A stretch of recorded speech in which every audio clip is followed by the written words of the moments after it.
Jadi kesimpulannya, apa yang disampaikan oleh Bang Udin dari awal sampai akhir, ini tidak ada dasarnya dan semuanya ngarang. Hati-hati ketika berbicara. Kalau Anda mau menjadi dukun, silakan jadi dukun. Anda mau jadi tukang sulap, lalu Anda mau berbicara soal agama, mengaitkan dengan akidah, sebagaimana kita singgung dalam video sebelumnya. Bukan berarti saya menuduh si Marcel tidak percaya kepada hal gaib. Anda perhatikan videonya dari awal sampai akhir. Saya pernah tidak mengatakan apa yang sudah viral dalam kesempatan ini, yaitu Samsudin seorang pesulap atau seorang dukun atau seorang apa, kita tidak jelas sebenarnya. Namun ketika kita lihat kualitas ketika bagaimana beliau berbicara, maka kita akan menyampaikan dalam kesempatan ini, mereka atau dalam hal ini kelompoknya Samsudin ini berbicara tentang hukum, kemudian berbicara tentang hikmah atau fadilah, dan berbicara tentang sejarah. Ini semuanya tentang agama, padahal dia sudah melakukan kesalahan-kesalahan yang tidak sepatutnya dia lakukan. Karena apa? Karena ini dalam rangka menjaga nama baik dan muruah agama Islam kita. Baik, kalau halo Sobat Fakta, Bang Pin ketemu lagi dengan Bang Pin yang terus mengabarkan fakta viral seputar selebritas tanah air yang terus saja bikin berita, dan dengan berita mereka tetap eksis di ranah media. Samsudin nampaknya berada dalam masalah yang sangat besar.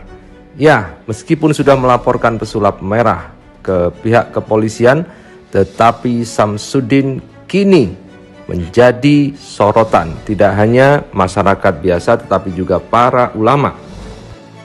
Karena apa? Karena kita tahu Samsudin menggunakan atribut-atribut agama untuk mempertontonkan kesaktian abal-abalnya, trik-triknya, dan bahkan Samsudin membawa-bawa dalil-dalil saat melakukan podcast dan di acara stasiun televisi. Parahnya lagi, dalil-dalil yang diungkapkan oleh Samsudin banyak yang salah.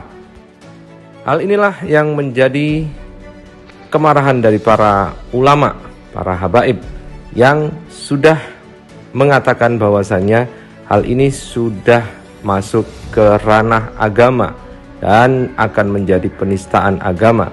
Karena jelas-jelas di dalam Islam melarang praktek-praktek seperti ini. Dan yang paling mengenaskan adalah Samsudin membawa ayat-ayat Al-Quran salah lagi. Hal itulah yang membuat para da'i, para ustadz buka suara demi untuk menyelamatkan kemurnian dan kesucian agama Islam.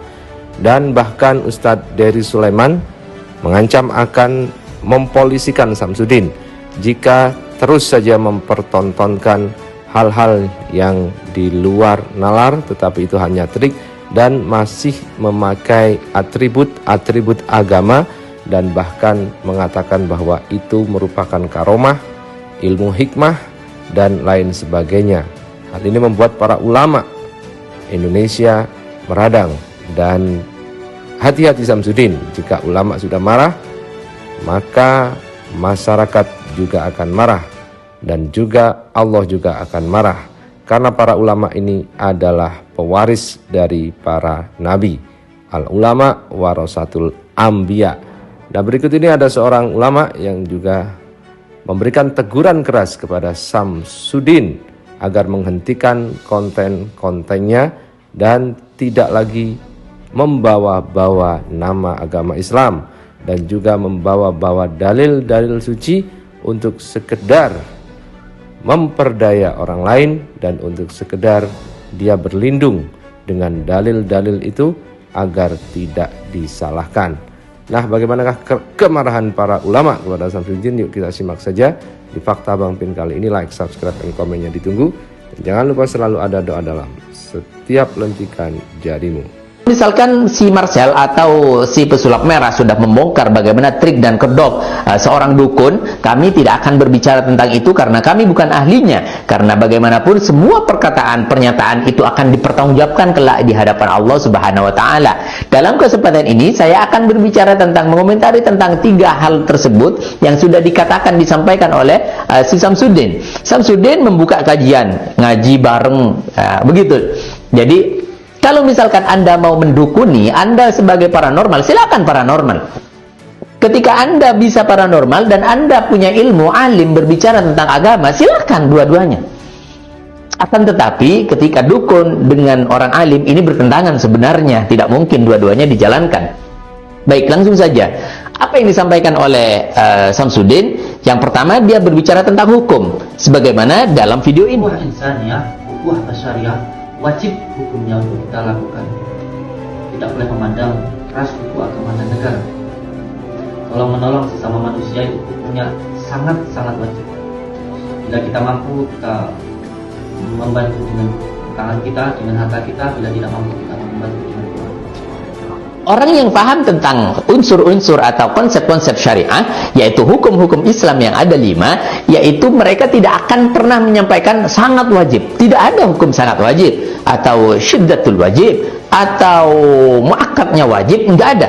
Tapi yang ada biasanya sunnah, ya sunnah muakkad. Kemudian kalau makruh, makruh tanzih. Secara fikih kita kenal sebagaimana kita dengar dari tadi.